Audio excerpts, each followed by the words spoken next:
A wounded warrior living his life to the fullest thanks to the love of his family and inspiring others to do the same.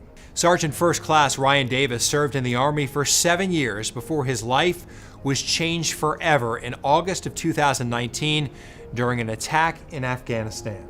Ryan nearly lost his life, but despite the challenges he faced, he did not lose his resiliency. Reporter Sam Bowman is in Savannah to bring us Ryan's inspiring message.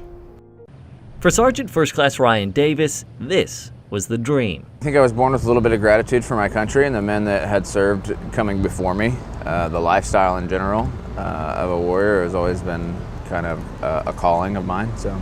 But when he first went to join the Army back in 2012, it seemed more like a nightmare to his wife, Asia. I was not on board. I said no. And I sent him a video of like this little girl crying because her dad was gone. But after some reflection, The next day I went up to him, I was like, you need to join. You need to do it. and just like that, Ryan's military career began.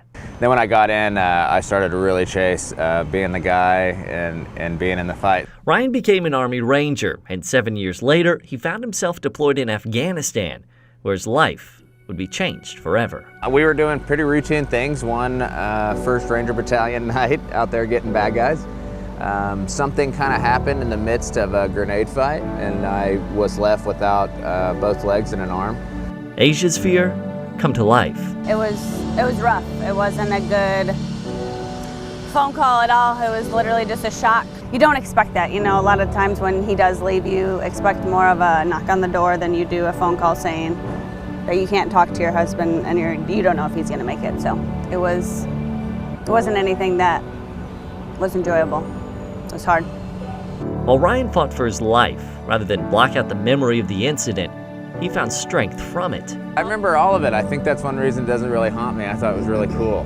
You know, seeing my buddies do some really amazing things, seeing younger soldiers that I had the opportunity to kind of raise, really standing up to the plate and doing awesome stuff to make sure I could come home. Although he didn't fear the memory of that night, he did fear how his son, only 6 years old at the time, might react. I was terrified to see him after I had kind of woken up and like, hey, I don't have legs and I'm missing an arm here. And I was worried Knox was gonna come in and be like, oh my God, like what is going on here? And he comes in the room, he's like, Dad, you don't have any legs.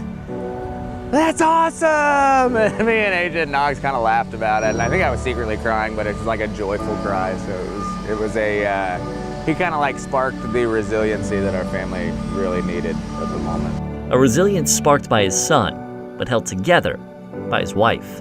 Where do you think you would be without her in your life? Wow, now that's something scary to think about right there. That's something I might lock away. Without Asia, there would have been just so much tumultuous unknown that I'd had to work through by myself. She's been tough this whole time, and you need tough if you're gonna go through something like this. There you go. So now 3 years later, life may look a little different than it did before. But Ryan and Asia weren't letting what happened define who they are. Life isn't easy as it is, you know, like being limbs and all, life isn't easy. So to see him succeed and to just be happy and to be outgoing and loving and still wanting to do things. I've always said, like, we're not going to stop living just because this happened, and he hasn't. And it may be hard to get down here in this wheelchair, but he still goes out. Yeah. We still go to dinner. We went to Turks and Caicos. We're going to still travel. We're going to still do things. Yeah, guys, I don't know how many limbs you got to lose to get rid of date night, but it's not 3. So good luck.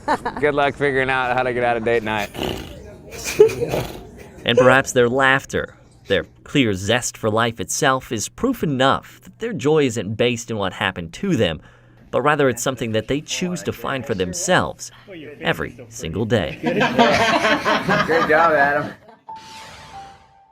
You know, I've watched that story now 3 times. Feel free to rewind it and watch it again, because every time it just puts a smile on my face. I think I felt every emotion watching that story, but mostly I'm inspired.